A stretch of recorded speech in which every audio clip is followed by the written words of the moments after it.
Relative lowering of vapour pressure, इस पे मैंने एक वीडियो बनाई है, उसमें पूरा एक्सप्लेन किया है कि ये क्या होता है और आप उसको लिंक डिस्क्रिप्शन बॉक्स में है, उसको आप देख सकते हैं। तो मैं फटाफट से 1 मिनट में बता देती हूँ। Relative lowering of vapour pressure, मान लेते हैं एक सोल्यूशन है जिसमें 2 कंपोनेंट्स हैं ए एंड बी। ए मान लेते हैं ज़्यादा अमाउंट में है, वो सॉल्वेंट है और उसकी खास बात क्या है कि वो वॉलेटाइल लिक्विड है, वॉलेटाइल सब्सटेंस है। और जो बी है वो सॉल्यूट है और वो कैसा है, सॉल्यूट, नॉन वॉलेटाइल है, सॉलिड या लिक्विड कुछ भी हो सकता है, नॉन वॉलेटाइल है।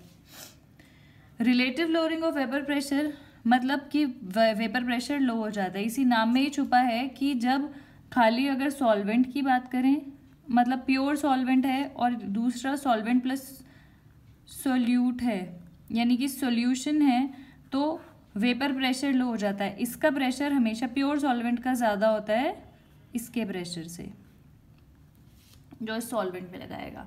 पुरानी वाली वीडियो में आप देख सकते हो, उसको एक्सप्लेन किया है। तो अभी फटाफट से फॉर्मूले पे आते हैं। Relative lowering of vapour pressure यानी कि delta P A is equal to upon P A not is equal to mole fraction of other component that is solute, the non volatile component. तो अगर मैं इसको ऐसे डेल्टा पी, तो change in pressure क्या हो गया, P A not which is the vapour pressure of pure solvent minus vapour pressure of solvent मतलब of solution upon vapour pressure of pure solvent is equal to the mole fraction of other component that is non-volatile.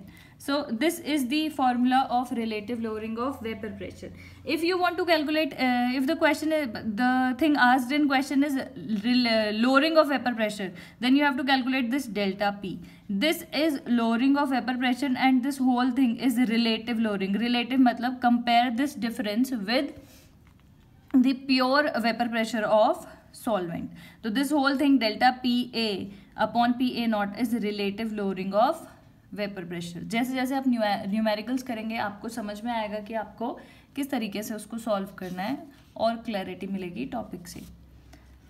So the first question is vapor pressure of water at 293 Kelvin is this. तो हम क्या करेंगे, सबसे पहले हम मान लेंगे कि सोल्यूट और सॉल्वेंट क्या है, अपना ए और बी क्या है। तो ए जो होता है वो सॉल्वेंट होगा और बी जो होगा वो सोल्यूट होगा। तो इस पर्टिकुलर क्वेश्चन में क्या है हम वो देखते हैं। तो यहाँ पे क्या है, वेपर प्रेशर ऑफ वाटर दे रखा है। Calculate vapour pressure of water when 25 gram of glucose is dissolved इन इतने ग्राम ऑफ वाटर। तो clearly water is solvent here and glucose is the solute which is dissolved in 450 grams of water. तो सीधे सीधे आपको formula पता है, P A not minus P A upon P A not is equal to x B, where A is water and B is glucose. Vapour pressure of water is this, यानी कि ये क्या है, वाटर में जब कुछ भी डिजोल्व नहीं है तब का वेपर प्रेशर है, यानी कि ये क्या हो गया, प्योर वेपर प्रेशर, मतलब vapour pressure of pure water is this, यानी कि पी ए नॉट की जगह मैं ये लिख सकती हूँ, समझ में आ रहा है, 17.355 minus calculate vapour pressure of water when 25 grams of glucose is dissolved, यानी कि you have to calculate P A, मतलब P A not is the. अगर ये आपको नहीं समझ में आ रहा है कि ये कैसे आया, तो आप पुरानी वाली, मतलब इससे पहले जो एक वीडियो डाली है उसको देखिए, तो आपको समझ में आ जाएगा कि ये कैसे आया है, ये रॉल्ड्स लॉ से कैसे डिराइव हुआ है। ठीक है, P A not is pure vapour pressure minus P A is the vapour pressure of water when 25 grams, यानी कि सोल्यूशन का vapour pressure, upon P A not is 17.355। X B mole fraction, x B is the mole fraction of component. तो mole fraction क्या होता है, mole fraction निकालने के लिए number of moles of that component upon total number of moles. और moles क्या होते हैं, moles is equal to mass upon molecular mass. Link of mole fraction video is also in the description box. You can see that video for better understanding. तो मैं direct यहाँ पे लिखती हूँ. मोल फ्रैक्शन क्या हुआ? Number of moles of that component जिसकी mole fraction आपको निकालनी है upon total number of moles. तो NB यहाँ पे क्या है? ग्लूकोज मास, ग्लूकोज का अपॉन मॉलिक्यूलर मास. ग्लूकोज का मॉलिक्यूलर मास आप निकाल सकते हैं. ये सब गिवन होता है क्वेश्चन में कि कार्बन 12 है, H1 है, ये सब. तो C6H12O6. Carbon is 12 into 6 plus hydrogen into 6 into 16. तो अब ग्लूकोज का ये सब कैलकुलेट करोगे तो कितना आ जाएगा? 180. तो मोल फ्रैक्शन की जगह पे मैं लिख रही थी मास अपॉन मॉलिक्यूलर मास अपॉन, यहाँ पे क्या आएगा? नंबर ऑफ मोल्स निकाल दिए हमने बी के. Number of moles of A, water कितना है? मास 450 अपॉन मॉलिक्यूलर मास वाटर का होता है 18 प्लस 25 अपॉन 180. इतनी मेहनत करनी थी आपको. बाकी क्या है? एक अलजेब्रिक से इक्वेशन है, वो आपको पीए की वैल्यू निकालनी है. ये तो आप निकाल ही लेंगे. मेन आपको यही ध्यान रखना है कि सॉल्वेंट क्या है, सॉल्यूट क्या है और किस तरीके से आप फॉर्मूला लगाएंगे. कैलकुलेट कर देते हैं. 17.355 minus PA upon 17.355 is equal to 25/180 upon, इसका अगर एलसीएम ले लेंगे 180 नीचे एलसीएम ले लेंगे तो ये आ जाएगा 0 + 25. इसको आप रिवर्स करेंगे तो ये यहाँ से कट जाएगा. और आप ये पूरा कैलकुलेशन के बाद इसको इधर ले जाइएगा मल्टीप्लाई करके. ये सब पूरे कैलकुलेशन के बाद आपके पास PA की वैल्यू आ जाएगी 17.259 अप्रॉक्स. और ये प्रेशर किस में दिया है? mmHg में. तो यूनिट भी इसकी यही आएगी mmHg. जैसे जैसे आप न्यूमेरिकल्स करते जाएंगे आपको समझ में आने लग जाएगा कि ओ क्या है, टॉपिक क्या है और उसकी क्लैरिटी मिलेगी. Next question is vapour pressure of pure water. यहाँ पे खुद ही मेंशन किया हुआ है pure water is 23.8 mmHg. 50 gram of urea is dissolved in 850 gram of water. तो फिर से हम देख लेते हैं. A यहाँ पे अपना है वाटर और जो कि क्या है? सॉल्वेंट. एंड B यहाँ पे अपना क्या है? यूरिया जो कि क्या है? सॉल्यूट. ठीक है. और मास दे रखा है यूरिया का 50 ग्राम्स और वाटर का 850. तो अब आप देखो नंबर ऑफ मोल्स अगर मेरे को यूरिया के निकालने हैं तो मास कितना दिया है यूरिया का? 50 ग्राम्स. मास अपॉन मॉलिक्यूलर मास. यूरिया का मॉलिक्यूलर मास निकालते हैं, हमें नहीं पता है. यूरिया का मॉलिक्यूलर मास निकालते हैं. NH2CONH2. नाइट्रोजन 14 होता है, hydrogen 2 plus carbon 12 plus oxygen 16 plus फिर से कार्बन 14 प्लस 2. कैलकुलेट करोगे तो यूरिया का आपके पास मास कितना आ जाएगा करके देख लेते हैं. 14 से 16 16 और 16 और 16 48 और ये 60. ठीक है. तो number of moles of urea कितना हो गया? मास, नंबर ऑफ मोल्स तो सबको पता है, मास अपॉन मॉलिक्यूलर मास होता है मास 50 अपॉन 60. मास अपॉन मॉलिक्यूलर मास, तो ये कितना आ गया? 5/6. Number of moles of water निकालते हैं तो मास कितना है वाटर का? 850 अपॉन मॉलिक्यूलर मास वाटर का, जिसको नहीं पता है तो याद भी कर लो, सॉल्व कर करके याद भी हो जाता है. 2 + 16 18. तो 850 upon 18 is the molecular mass of 850 upon 18 is the moles of water. Okay. खैर एनीवेज ये तो एक्स्ट्रा काम हमने कर दिया मोल फ्रैक्शन निकालने के लिए. फॉर्मूला अपने पास क्या है? PA0 minus PA upon PA0 is equal to XB, mole fraction of B. Then PA0 pure water की वैल्यू कितनी दी है? 23.8 माइनस निकालना आपको क्या है? Calculate vapour pressure of water for this solution, यानी कि PA आपको निकालना है अपॉन PA0 फिर से कितना है? 23.8. XB की मोल फ्रैक्शन निकालने के लिए क्या होता है? ये number of moles of B upon total number of moles. तो number of moles of B कितना है? 5/6. अभी साइड में निकाला. Total number of moles 850 upon 18 plus 5/6. ये इक्वेशन ही बनानी थी। कर लेंगे इसको कैलकुलेट, इन सबको कैलकुलेट कर लेंगे तो ये कितना आ जाएगा, माइनस पी ए अपॉन 23.8, 5/6। अगर यहाँ पे एलसीएम ले लें 18 तो ये हो जाएगा 850 प्लस 15 जो कि कितना आ जाएगा आपका 5/6 अपॉन 865/18। इसको कैलकुलेट करेंगे तो ये आपके पास पी ए की वैल्यू डायरेक्ट क्या आ जाएगी, इसको कैलकुलेट करेंगे यहाँ पे ये इधर मल्टीप्लाई हो जाएगा, बाकी सॉल्व भी करना है। तो पी ए की वैल्यू आपके पास आ जाएगी 23.662। ये आपके पास आ जाएगी इसकी कैलकुलेट करके वैल्यू, जो कि आपको निकालना था। और आपको क्या निकालना है, एक छोटी सी चीज़ और निकालनी है, it's relative lowering. Relative lowering कितनी हो रही है, तो रिलेटिव लोअरिंग होता क्या है, रिलेटिव लोअरिंग होता है delta P A upon P A naught. यानी कि आपको क्या कैलकुलेट करना है, ये पी ए नॉट की वैल्यू आपको पता है 23.8 है, P A naught P A आ गया यहाँ पे 23.662 अपॉन, इसको आप कैलकुलेट करेंगे delta P A upon P A naught, तो दिस इज रिलेटिव लोअरिंग। तो रिलेटिव लोअरिंग भी आप निकाल लेंगे।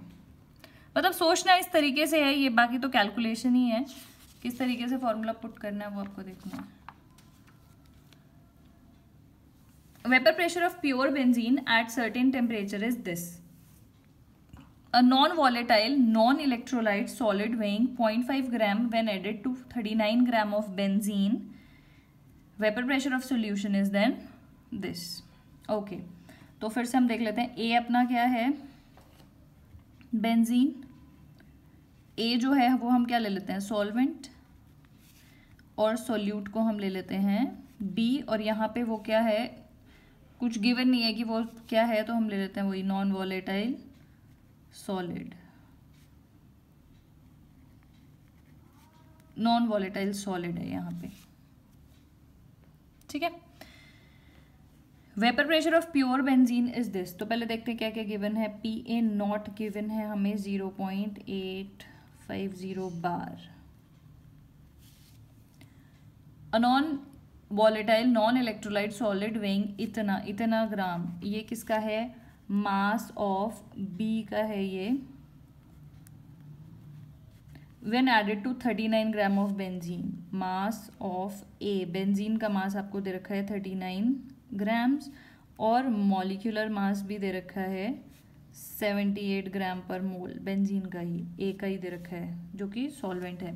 Vapour pressure of solution is then यानी कि ये सॉल्यूशन बनने के बाद, जब 0.5 ग्राम उसमें डाल दिया, ये सॉल्यूशन बनने के बाद उसका जो वेपर प्रेशर है वो इतना हो गया, यानी कि ये कितना दिया है, पी ए 0.845 बार।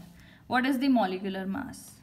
अब लगाते हैं formula, P A not minus P A upon P A not is equal to x B, और एक्स बी को हम क्या लिख सकते हैं, number of moles of B upon number of moles of A plus number of moles of B, जिसको मैं number of moles क्या होते हैं, मास अपॉन उसका molecular mass, mass upon molecular mass, plus जिसके मोल्स हैं उसी का मास तो लोगे, mass upon molecular mass of B. Values put करते हैं। पी ए नॉट आपको पता है कितना है, 0.850 माइनस पी ए आपको पता है 0.845, 0.85 is equal to M B आपको पता है, एम मॉलिक्यूलर मास, ये आपको निकालना है। This you have to calculate. What is the molecular mass of solid substance, ये आपको निकालना है। मॉलिक्यूलर मास ऑफ बी, ये आपको सब गिवन है 39/78 प्लस ये 0.5 है, ये आपको कैलकुलेट। इक्वेशन बन गई, कैलकुलेशन करनी है बस। इसको आप करेंगे तो कितना आ जाएगा, माइनस करके, इसको मैं यहाँ कैलकुलेट कर देती हूँ। इसको आप माइनस करेंगे तो ये आपके पास आ जाएगा 0.005 अपॉन 0.850 पॉइंट से पॉइंट गया, इज इक्वल टू 0.5 अपॉन, ये आपको कैलकुलेट करना है, प्लस इसको अगर आप कैलकुलेट करेंगे तो ये हाफ आएगा, 13 9 2 78, तो अपॉन हाफ, इसका मैं एलसीएम ले लेती हूँ नीचे, 2 mm/p, तो यहाँ पे कितना आ जाएगा mm/b प्लस 2 × 0.5 इज 170, कैलकुलेट करोगे 170 इज इक्वल टू, इसको मैं mm/b को x मान लेती हूँ शॉर्ट करने के लिए calculation, upon x + 1 upon 2x, इसको कैलकुलेट कर देना है बस, ये इधर चला जाएगा तो ये कितना हो जाएगा 170 x + 1 2x is equal to 0.5 upon x, ये x से x कट जाएगा उधर जाएगा, तो 170 x + 1 इज इक्वल टू 2 × 0.5 1, तो आपका ये कैलकुलेट करके सब कुछ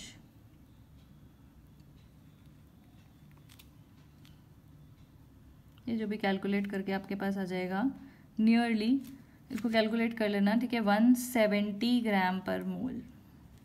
थोड़ा स्पेस यहाँ पे प्रॉब्लम हो गई है, तो आप इसको कैलकुलेट करोगे तो आपका आ जाएगा 170 ग्राम पर मोल। हो सकता है मैंने इधर कुछ गड़बड़ कर दी हो, लेकिन मेन आपको ये याद रखना है। अच्छा, एक और बात, आईसीएसई के स्टूडेंट्स के पास तो कैलकुलेटर होता है, अगर आपके पास कैलकुलेटर नहीं है, आपको अलाउड होता है कि अगर मास कंपैरिजन में, जैसे ये 39 ग्राम्स है और ये 0.5 ग्राम्स है, तो डिफरेंस है मास का, तो इसके मोल्स भी कम आएंगे, तो आप क्या कर सकते हैं, डिनोमिनेटर में से number of moles of B आप इसको नेग्लेक्ट कर सकते हैं। नेक्स्ट क्वेश्चन में या और किसी क्वेश्चन में आपको बताऊंगी कि आप इसको यहाँ से नेग्लेक्ट कर सकते हैं, तो आपको क्या होगा, कैलकुलेशन ईजी हो जाएगी। If only if there is a difference 0.5 और 39, अगर if there is a difference in mass, huge difference in mass, then you can ignore the value of moles, number of moles from the denominator. Next question है, an aqueous solution of 2% non-volatile solute exert pressure of this at normal। अब इसमें एक point याद रखना है, normal boiling point पे जो pressure होता है वो कितना होता है, प्योर उसका 0.013, बस इसमें यही ध्यान रखना था और याद कर लेना है, 1.013 बार। एटमॉस्फेरिक प्रेशर जो होता है 1 atm होता है एटमॉस्फेरिक प्रेशर, अगर उसको बार में कन्वर्ट करोगे तो 0.013 बार होता है। तो अब इसमें देखते हैं, एक्वस सॉल्यूशन है, यानी कि जो सॉल्वेंट होगा एक्वस यानी कि वाटर ही होगा, 2% नॉन वॉलेटाइल सॉल्यूट, तो वो गिवन नहीं है नाम, बस हम याद लिख लेते हैं, नॉन वॉलेटाइल सॉल्यूट है।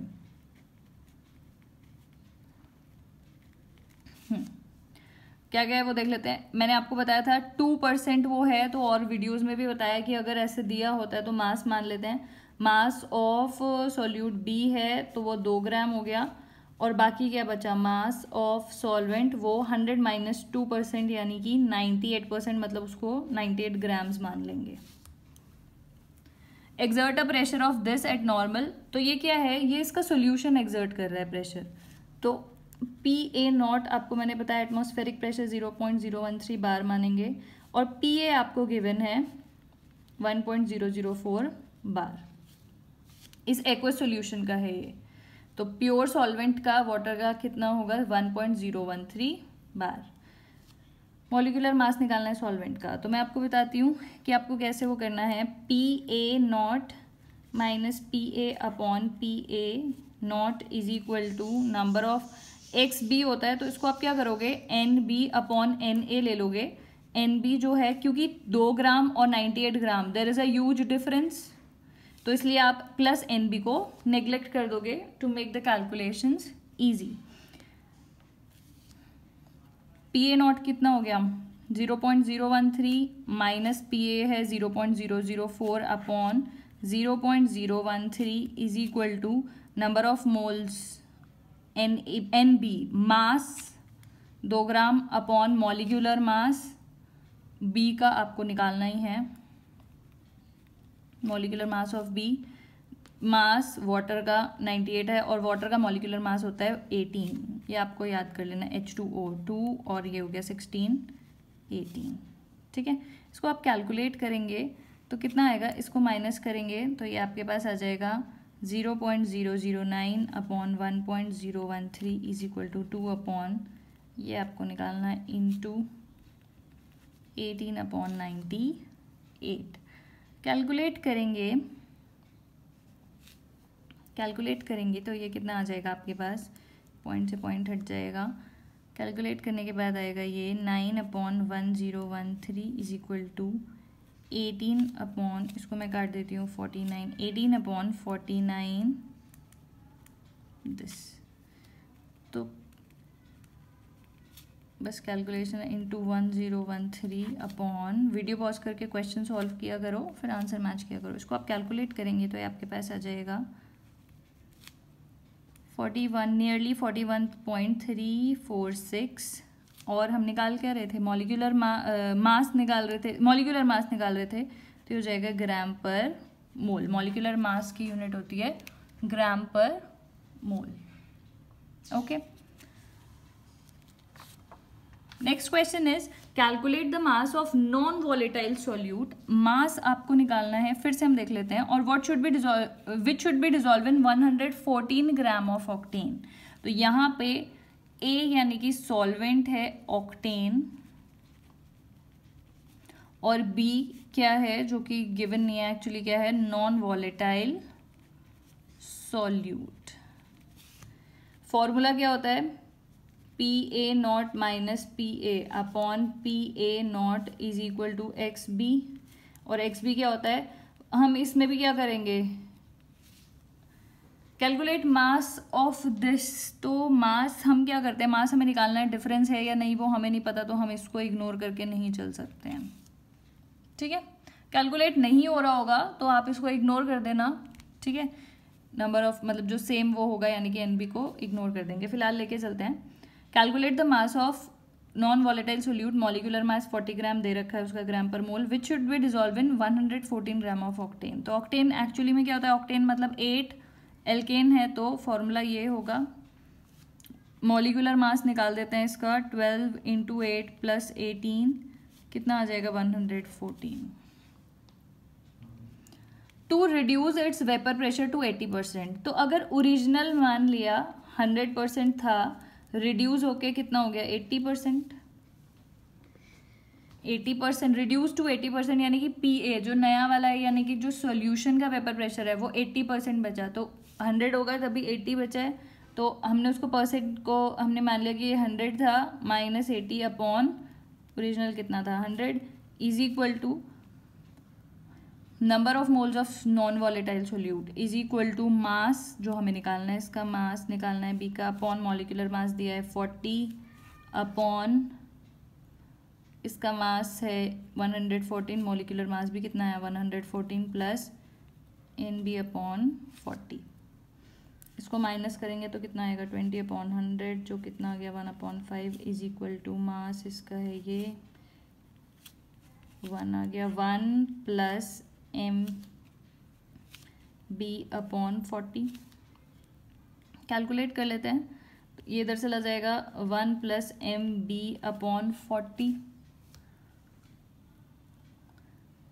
Is equal to 5 MB upon 40, इधर लेके चले गए तो ये क्या आ गया,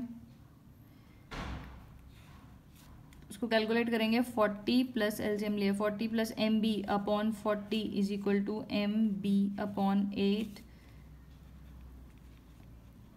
इज इक्वल टू, इसको 40 को इधर लेके गए तो बस कैलकुलेशन है, बाकी तो 5, तो कैलकुलेट करेंगे 40 is equal to 5 MB minus MB, यानी कि कितना हो गया 4 MB,